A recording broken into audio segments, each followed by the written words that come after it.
time here in this space, and so we won't spend forever on the subject. And I've got some promises that we might get some of this written down someday, and then we all can share it. So, coins up in the air. Following this direction. Okay. Loren, you started the idea. Why don't you start the All pitch? right. We have it, and if you make yourself comfortable, you can sit right there. And there's another Tommy. You want? There's been a lot of misconceptions on how Lord Nelson Yacht started. Tommy and I started it together. We at one time, I owned half of Hans Christian Sailboats. Tommy had one of the yards that built a Hans Christian sailboat, the 38 actually. We had a partnership breakup, and I found out that actually I had 49%, wasn't quite the same as 50, and so we had a breakup. Tommy at the same time had a breakup with the gentleman that was running Hans Christian, and Tommy said, well, Loren, why don't we build boats? I said, good idea. Tommy had already started the 41 sailboat. And I went over to Taiwan and I put the thing together as far as doing the interior. Tommy did all of the exterior boat. And we started selling against Hans Christian with a 41 sailboat. Fairly successful, not as successful as Hans Christian, because with Hans Christian, we had built up a really big name. We'd been in every boat show in the country. And I'm the one who put them in all the boat shows, so I'm selling against my own boat. But we started doing pretty well. In the end result, we sold about 96 41 sailboats. And then we started at 35, we had 35 sailboats. And that worked pretty well. We were selling those real well. Well, I decided that I wanted to tug. I love tugs. I gotta say that he doesn't. He didn't love it. He likes them now, but he likes sailboats. He said anybody who didn't sail, I mean, why would you go to sea if you weren't going to be a sailor? And I talked him into it. I had to talk really hard. And so we built the 37. And that's where Jim Backus came in and did the line drawings on the 37 tug. I did the interior drawings for the 37 tugs, and Tommy and I did the concept of the 37, how we wanted it to look. And we built it for the Seattle market, because that's where I lived. And I brought the first one in, I couldn't sell it. Nobody wanted to step up and buy a brand new boat. People from Seattle are very conservative. If they've seen it a long time, I want it. If they haven't, maybe it's no good and I'll wait till somebody else gets it. So I took the first one we sold in San Francisco. I took the rest of them back to Florida. Well, who's going to buy a tug in Florida? It wasn't designed for Florida. I put it in the Miami Boat Show, sold 4 of them in the show. It was one of the most popular boats in the Miami Boat Show at the time. I got a dealer there. He started selling one a month. I couldn't believe that these Florida people wanted a non-flying bridge, because all the professionals told me, when you take your tug back there, these are people who I should really know, there's no way that you can sell a non-flying bridge boat in Florida. Can't do it. Wrong. They sold very well. In fact, more boats were sold back there than were sold out here. Now, a good share of them have come back. I brought one back, and a couple of friends of mine brought boats back from Florida. So there's more boats here now, but more were sold back there.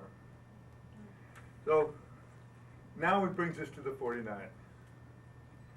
Here's where Tommy and I really got into it. Tommy's yard was in the mountains. It wasn't a large yard. And I said, we've got to build a 49. Did the concept drawing on the 49, and Backus did the lines on it. And it was huge. It was 16.5-foot beam, 16.8 beam on it. Probably weighed 70,000, 65 to 70,000 pounds. Actually, it ended up weighing more than that. And Tommy said, I can't get the boat out of the yard, Loren. I just cannot get the boat out of the yard. And I said, well, you gotta get it out of the yard. Cut trees down. Whatever is necessary. Well, he said, okay. But I think it took him all day to get the first one just on the road out of the yard. And then going down, since we have such a high profile, you couldn't go in underpasses, so they had to go all over the world to get the boat down to the ship. We have to hire 2 cranes, 60 tons cranes, one forward, one back, to move the truck, because cannot take tons. Yeah, Truck couldn't turn around. They had to pick the truck up, move it, boat and all. The bridge, pit class bridge, is too low, so we have to use all the boats, nuts, and the 2 crane over the bridge. Go up and truck go through.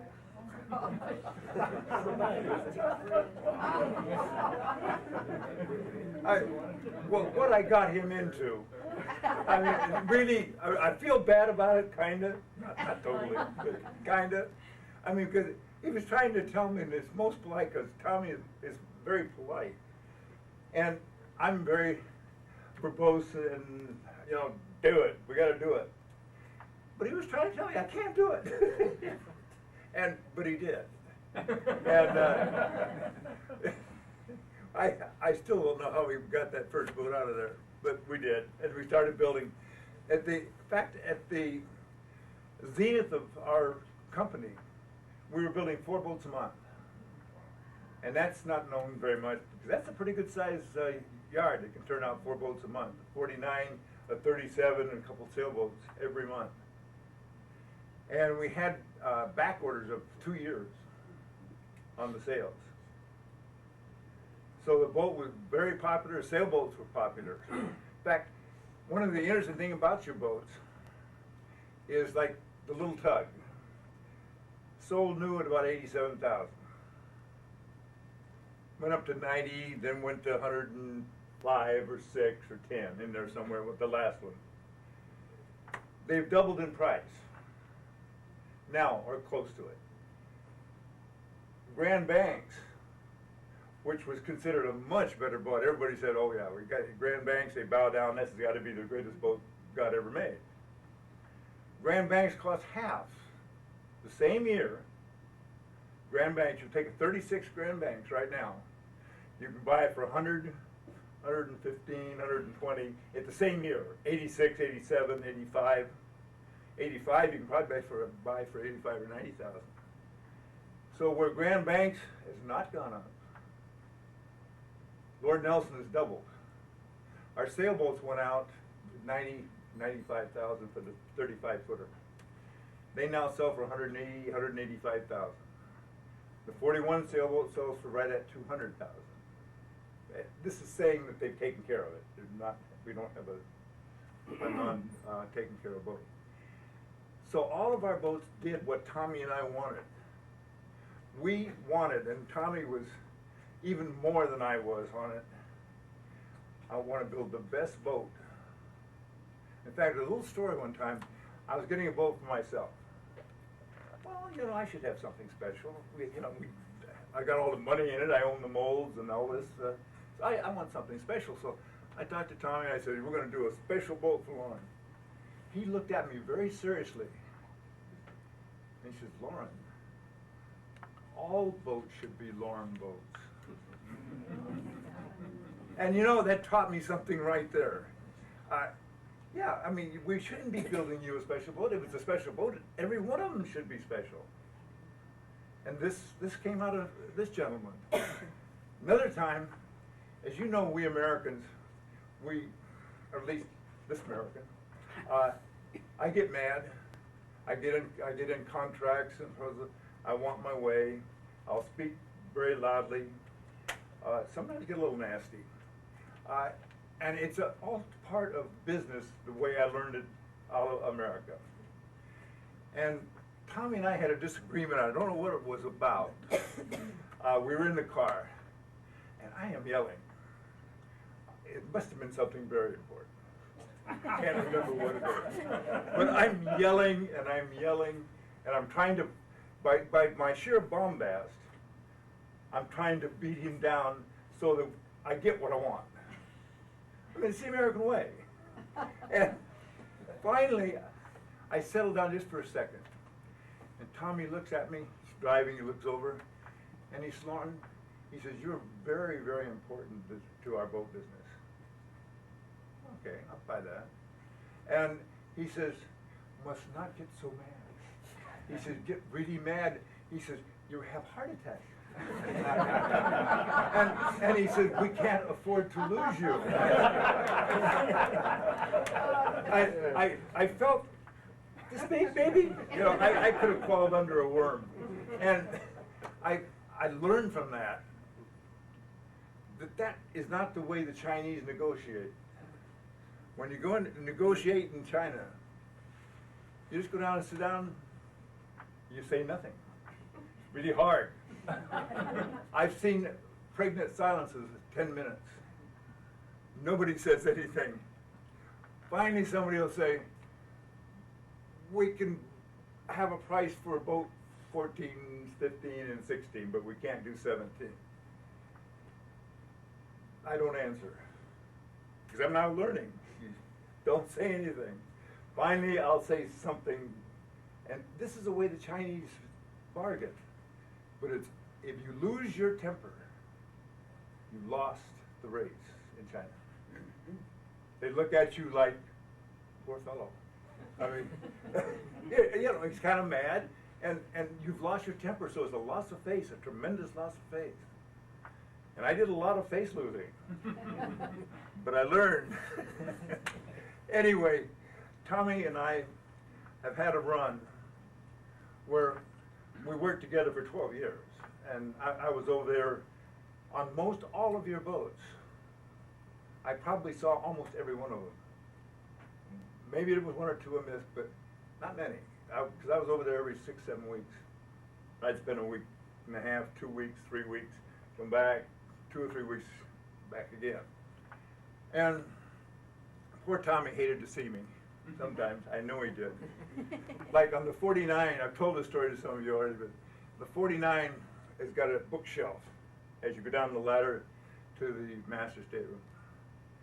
I'm standing on this newly built boat.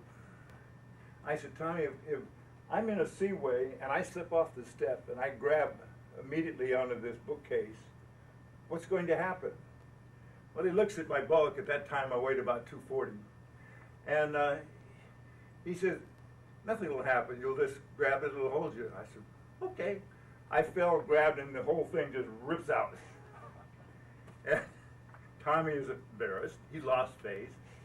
And so he took, to fix that was, of course, all-day project, because it's ripping teak and everything else. But now every one of your boats on the 49, if you grab that, I don't care if you weigh 250 pounds, it's going to be there. You can do chin-ups from it. I can't, but if you're younger, you can do chin-ups from it. So the boats evolved. Like on the sailboats, which none of you have, we're supposed to, all tanks are supposed to be removable. On your tugboats, your 49, every tank is removable. Probably the only boat in the country, in that size boat, that you can take every tank out of that boat. I'm not saying it's easy, but they will all slide out. You just slide one, pull, you don't even have to take the engines out. All you have to do is take shafts and things like this so they can slide them out. We built double doors so that they could go out the doors. My Grand Banks, I have a Grand Banks 46 now. Hey, I couldn't take an engine out of that thing. I had to take the window out. The doors are this small. You can't do it. Not even designed to take the tanks out. I don't know how you do that one. They cut the side of the hull. What? They cut the side of the Oh yeah, they did fix our tanks on our boat before we bought it. They cut the hull out, whole side. pulled the tanks out, put the fiberglass back and glass it in. I've got to say they did a hell of a job. But you can't, our boats were designed, with Tommy and I designing these things, so that every little piece was fixable. you didn't have to cut away doors. We had some of our first sailboats, 41. I came in, and it was almost finished. I said, Tommy, can I take the fuel tank out of the aft cabin? He said, sure you can.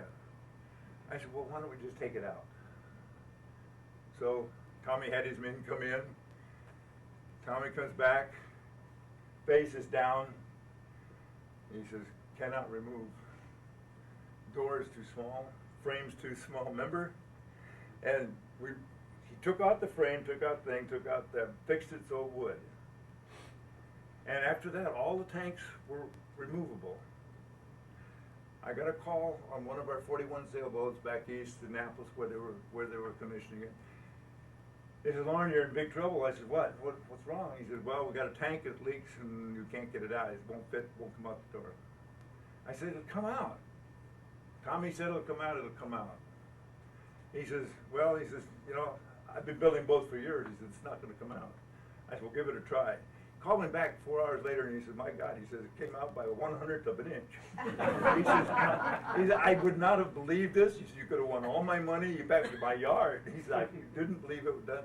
But it saved me about $10,000 because they took the tank out, fixed it, put it right back in, and off the boat goes. Do that with any sailboat, you cannot. So I guess what I'm trying to show is that between Tommy and our design and Jim Backus is that we tried to make these user-friendly, owner-friendly, if you will. And when major things go wrong, they're easily fixable. That's why we have all solid teak on the boat. All made out of one log, by the way. So it all matches. So that when somebody 100 years from now wants to redo that boat, not a problem. My Grand Banks, it is a problem. It's all veneer. And that stuff isn't going to last 100 years. It's not going to last 50 because it's going to separate. That's a big job. They will find Lord Nelson's 100 years from now. They'll be redoing them, and they'll be really in demand because nobody has built a boat this size on a production level. Yes, some custom boats, but on a production level with this caliber of boat. Certainly not the Nordic Tugs. You've been aboard those, you know exactly what I'm talking about. A different boat, just different animals. Made for a different reason, but different boat. Tommy, you got anything else? I tried to include Tommy in everything that we did. And by the way, for boats, we've built, Tommy and I together, probably 240, 245 boats. So there's a lot of Lord Nelson, there's 96 Lord Nelson 41 sailboats out there. There's about 44, 43 Lord Nelson 35 sailboats. There's, I think, 91 or 2 of these tugs, small tugs, but I'm not totally sure of my number on that. She says, my wife says 80. I think 89, but I have to go back. I know there's some we don't know where they are. I know one, 2 of them got caught in the hurricane that caught my boat. They were fixable, but I don't. But I think that they were fixable. Mine would have been all right. I lost it in Fort Pierce. Mine would have been all right, except a big steel boat came loose, went on top of my boat, and then just started pounding for a week. And yet, my tug is floating now, and some people are they're here today, and then they're putting it back together, and it's floating. I just came in, people. But anyway, I'm very impressed that the boat is able to survive what that did. It was underwater for a week. And 3 different boats pounded on it for a week. The fiberglass boats didn't do much, but that steel boat played hell with it. Yep. Do you have any questions for Tommy, or? Tommy has lots to say, he just has difficult way of getting it out. I'm curious what the similarities between the sailboat and the tugboats might be, if any. Yeah, they're almost identical, right? Yeah. terms of the hull or? Where they were built. The built-in rub rail. Yeah, rubber is part of a solid piece, either tugboat or sailboat. And all the same, fiberglass is form, solid fiberglass and thick, so that's more durable. Loren, Yeah. the handrail inside the sailboats, they made it out of one solid length.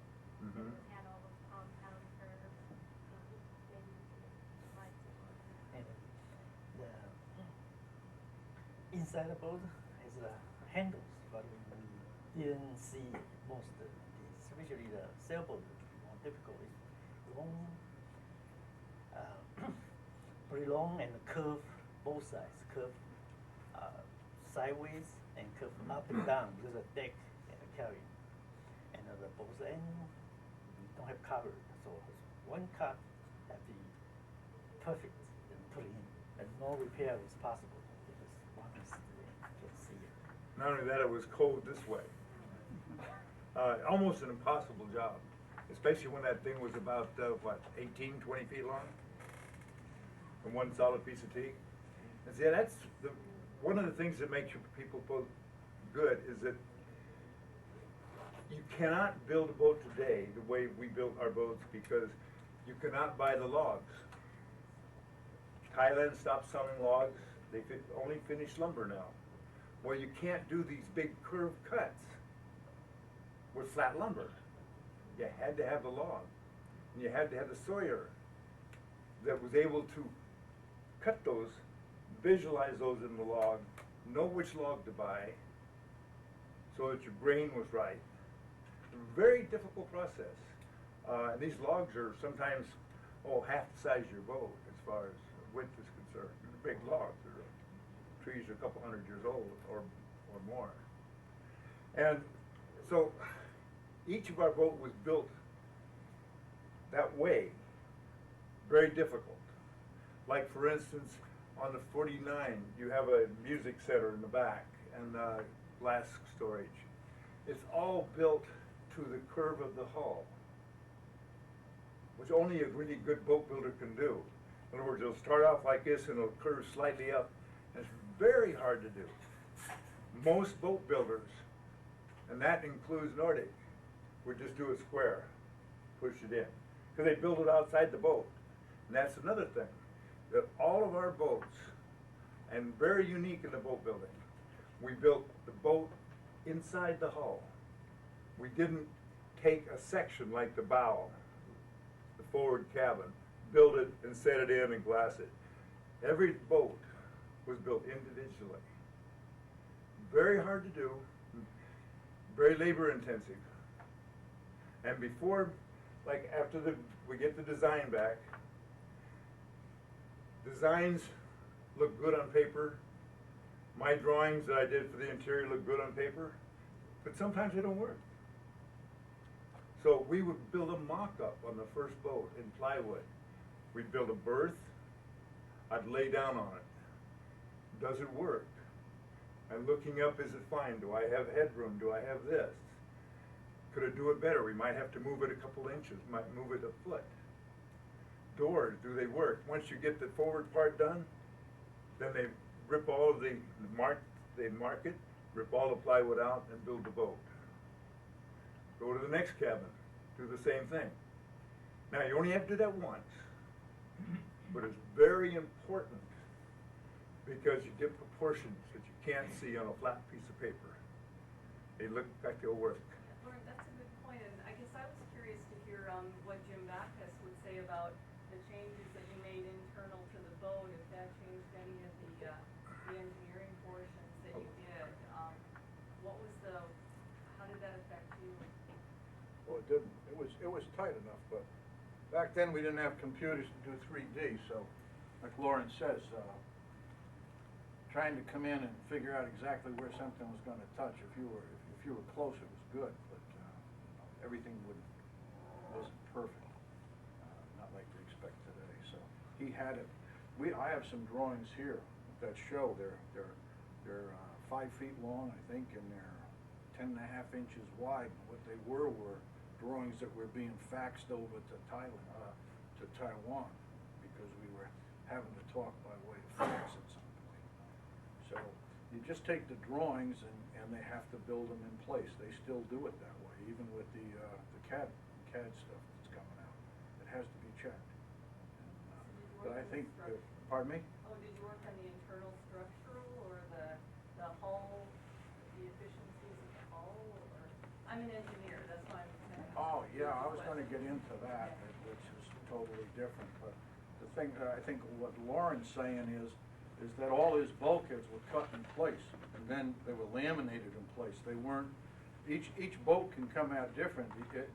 Depending upon how much fiberglass, what your resin mix is, I mean, technically and theoretically, it should be 35% resin, 65% glass, but it doesn't necessarily come out exactly. And you can have a little bit of shrinkage or a little over, and that's where they come in and they actually just cut it and it fits perfectly in there. And you can't design it in, it's just not possible. There's some things that weren't mentioned, and I always like one story. There was a big question on the lake. I had an office over here on Westlake, 1982 or something, and the Lord Nelson sloop was considered to be, it was a full keel sailboat. And there was a big argument on the lake, could a full keel boat beat a fin keel? And the answer was, with all the designers and the salespeople, was no. I don't know if you were here for that. I don't think so. So they had this big race one day, and I forgot who had the fin keel, but it was a real well-known designer. And they went out onto here, and his... Terry? I'm not sure. I know Bob was in on the discussion. We'll pin it on him. They took it out here, and the wind came up, and sure enough, the Lord Nelson bit the fin keel boat, because they had a reef down, and his boat just kept cranking right along. There's some other things that with this tugboat, I think, and Loren didn't mention, basically put Sundowner Tugs out of business. Cleaned them right out. They were the biggest tugboat company in the United States.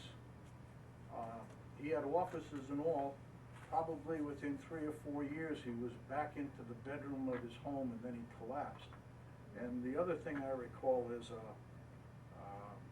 I think you were the first one who did it where you had crews that went to the different areas. What happened was Loren used one set of crews that were out of Seattle. So if you accepted a boat in Florida or you took one into Virginia or wherever, his people were flown to there, and all the final inspections and cleanup, because once you came across you get dirty and all, but his crew cleaned it up and handed it over to you. And I don't recall anybody ever having done that before. That was Barry McCormick, did a lot of the work, wasn't it, Loren? Yeah. Barry McCormick. I talked to Barry this morning, and if you guys didn't know, he had triple bypass 3 weeks ago. He was gonna come down today, but he couldn't. Yeah, when he's talking about too on the sailboat being fast, and I know we're not into sailboats anymore, but the Lord Nelson tug was built for sailboat owners. We were built with the idea. And we wanted a boat that somebody came off a sailboat and they weren't going to go and say, "Ugh, do I have to have this?" And the lady says, "Yeah, because we need them." You know. Well, they're almost designed the same. The woodwork was the same. You could go into a sailboat or a tug, and you knew exactly that they were built by the same people. And this turned out really well. A funny little story, I'll make it short, but Bob Perry and I used to be, not so much anymore because we don't see each other, but we were very good friends, and we used to drink a lot together and wine. We were into wine. And he was always telling me, "Loren, you've got to let me design you a good boat someday." He says, "You're Lord Nelson sailboat." I said, "Yeah." He says, "You need a light boat, you need a fin keel." He says, "You need a boat that's going to skip over the water." So we're both kind of half snockered. And I said, "Okay, we got paper. Let's design our perfect boat." Well, his perfect boat was same length as mine, but weighed, 10,000 pounds less. And I said, "Well, where are we going to go?" He said, "Where do you want to go?" I said, "Let's go to Australia." I said, "Okay." By the time we started putting in what you needed to go to Australia with, I mean, you've got barbecues, you've got stuff to put in the barbecue, you've got food, you've got wine, you've got beer, I mean, it goes on and on and on. And when we finally came up with the thing, I said, your scantlings are light because you want a boat that skips over. I said, how much faster are you going to get to Australia than I do? He said, well, yeah, I'll probably beat you 3 or 4 days. But when I finally, he said, you're going to be beating through these waves. And I finally worked it out with the weight in that 20,000-pound boat, that he was going to be half submerged. And believe me, he was going to beat through those waves, but he was going to beat through it with light scantlings, not heavy stuff that Lord Nelson had. But we had the heavy rigging, and we had the bowsprit that was monstrous. And it was going to beat through, but it was going through. His didn't. I mean, it's just a light boat for cruising. Doesn't work. Because you simply got to put too much cruising things on it. If you're racing them, yes, sure, it works fine. But then you keep them light and you have nothing in them. So, yeah, I mean, I've got a bunch of notes here about the boat to answer some of the questions you all have.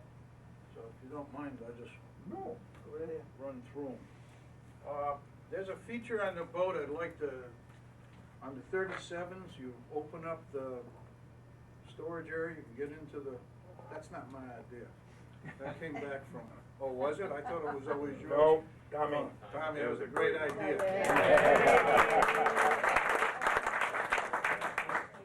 I didn't, some people think I did that, and I wasn't smart enough for that one. Now, if you But I can fix think it so that's you don't hit your head when you come out of the engine. Oh, yeah, I got 49 for that. And that's I think that's a major point where, you know, they were there, they saw it, they took advantage of it, and they just mocked it up at work and talked it over, and they went with it, you know. What was your original concept? I was with the straight bulkhead there. Never even occurred to me to do it. You know, just drop it in there. But so when the first time I saw it was at the Seattle Boat Show. I thought it was a great thing. You know?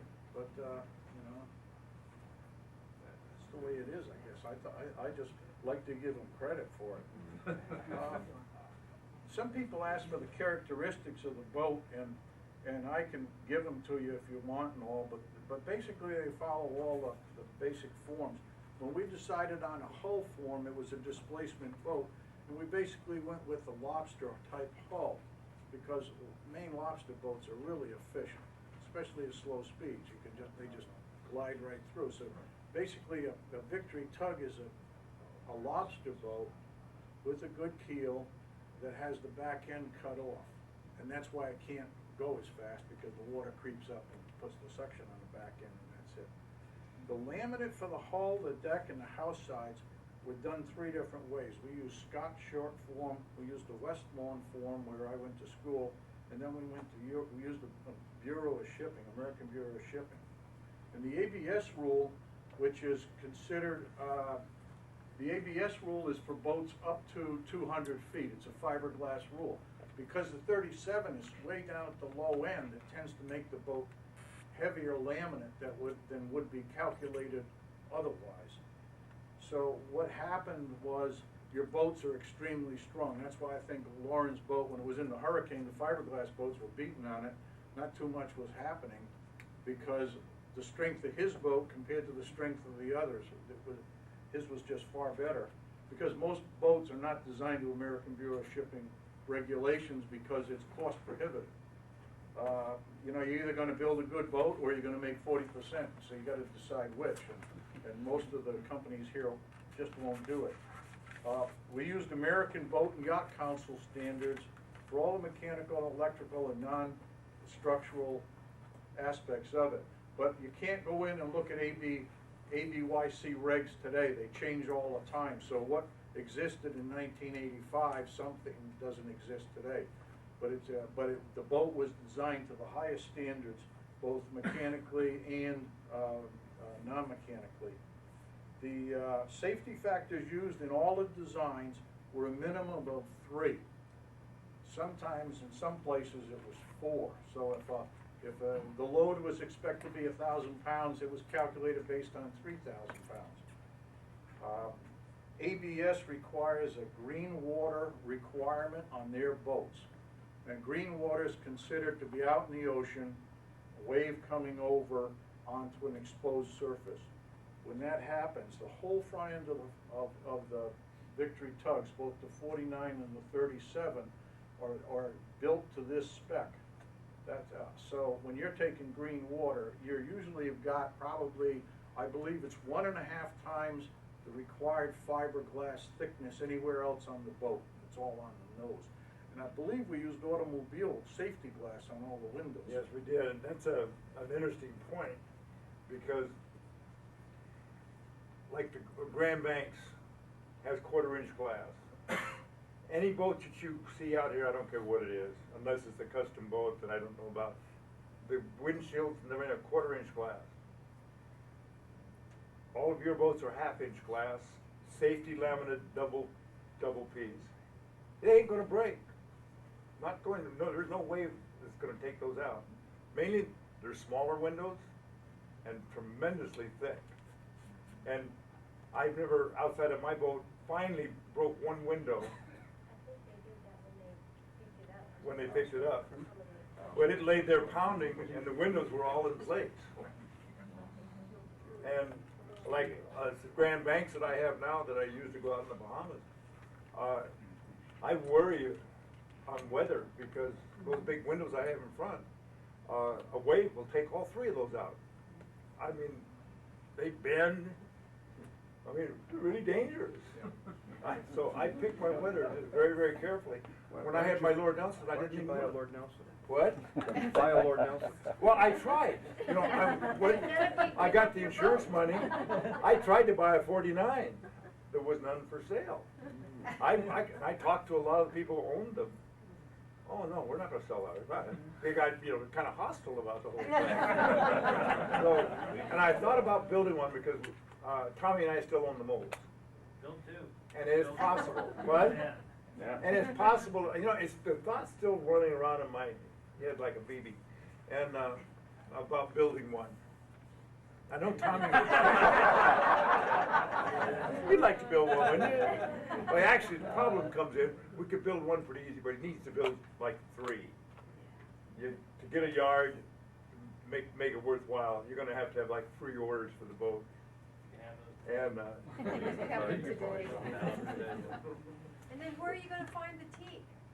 Where are you gonna find the big log? actually, surprising enough, he has all the teak for 149 already cut. It's in a kind of a warehouse.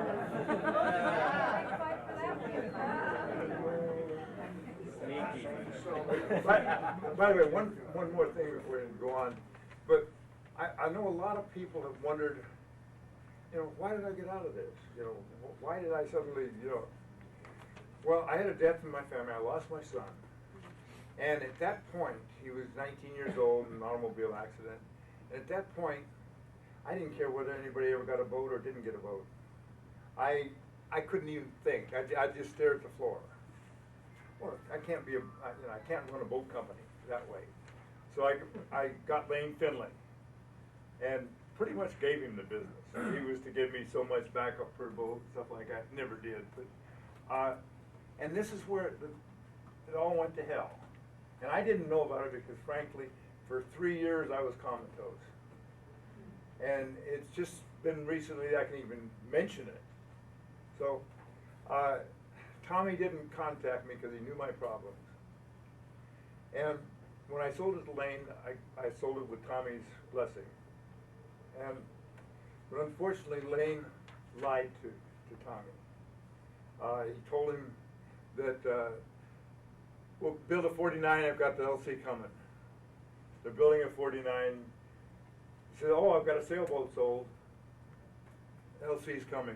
Make a long story short, 5 boats, supposedly with letters of credit, sitting in Tommy's yard. He can't pay payroll. Unfortunately, he was too proud to call me. I could have handled it. And he didn't. He just was kind of embarrassed, and this is the Chinese way. And he just shut down the shop, brought all the boats here, kept the 41 himself, sold the other boats off. And that's what happened on the boats.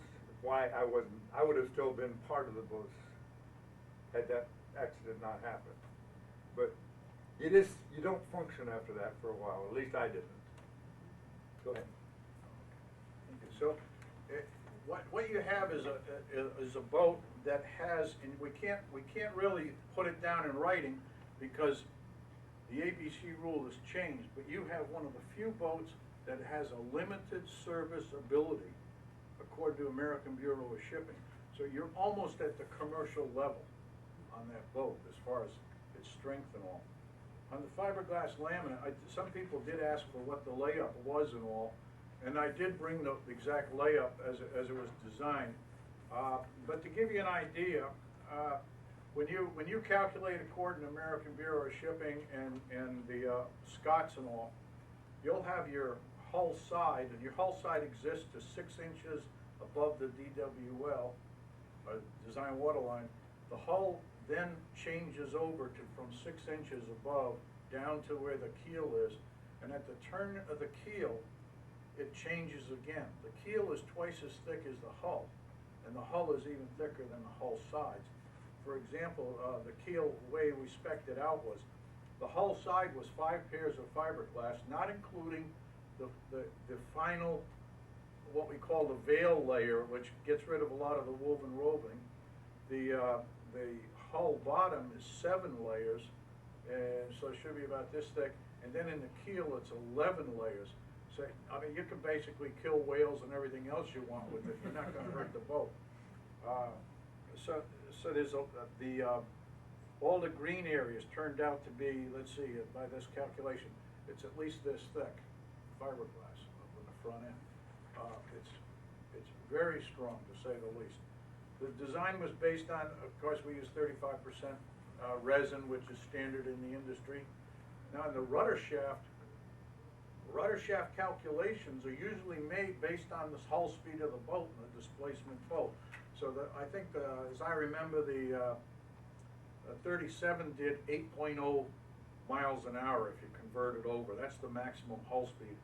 And most designs will be, okay, we take that's the size. But what we were really concerned about is these boats being taken offshore. And there was always a possibility that it could exceed hull speed. I mean, a displacement boat can go faster than hull speed. So what we designed the boat was for is if you got onto a surf problem and you were going down in and you had to make a 90-degree hard over to get out of it, we calculated the rudder stock to be twice the normal speed of the boat.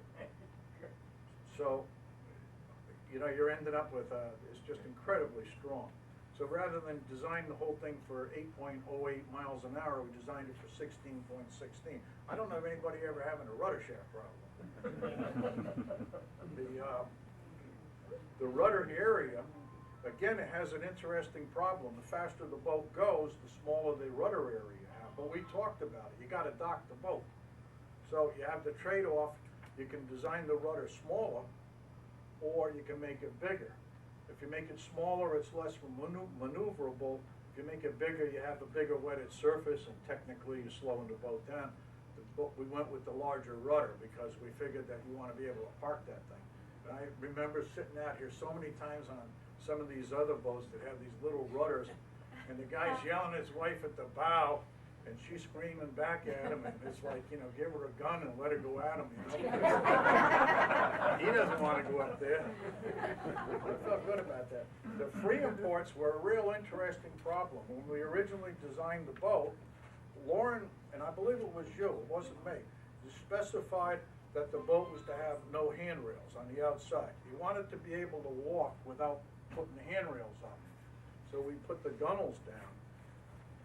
The problem is that if we figured out if you pooped the boat out from the stern and it was to go all the way up to the rail, you'd have 14,000 pounds of water inside that boat. The scuppers at 1.5 inches couldn't clear it fast enough. Because the theory is, and I was at an American Boat and Yacht Council discussion once, I was on their technical committee, and they were trying to say that a 1.5 ounce scupper will work on a lot of these boats. They want to keep the hardware down. But it turns out that nobody's ever heard where one boat pooped the boat out, I mean, one wave, it's a wave train. So if one's gonna come over and load you up, you can be assured that a second one is not far behind, so you have to clear it. So what we did was we got a hold of American Bureau of Shipping in New York City, and on the phone over several days, because again, the Victory tug was so small on that 200-foot rule, that we had to have ABS change the rule so that we could fit it in realistically, in which it was done. So, because I think the original rule said the whole side had to be a free import, and it just wouldn't work. So we based on how much water flow and all. And I don't know if anybody's ever had a problem with water in their boat, neither, have they? I was talking to somebody who said he got a lot of water on, but he cleared it out. Going across the Gulf of Panama at night with heavy winds, I took a 2 or 3 waves broadside, and I'm saying 20-foot waves maybe, and tops breaking, and hit the side of the boat. I mean, the boat just shuddered, and hit the windows and everything up. We healed, but you know, I immediately looked out, and the water was going right out this quick. I was really impressed. I mean, that any other boat, in fact, there was another boat traveling with us. It was a Krogan whaleback. He went up ahead, and he took a full knockdown where he went right down the side of the hull. Glass, everything. Why the glass didn't go out, I don't know. And he said, I didn't think I was coming back. And he was kind of lucky he did come back, because if another wave had hit him, he wouldn't have. And we crossed all night long, and we had, you know, doing 1.5 knots, 2 knots with current coming against us, huge winds against us. We were crossing the Gulf of Panama to the Perilous Islands. And we got there next morning, and I'm very happy about that. So what we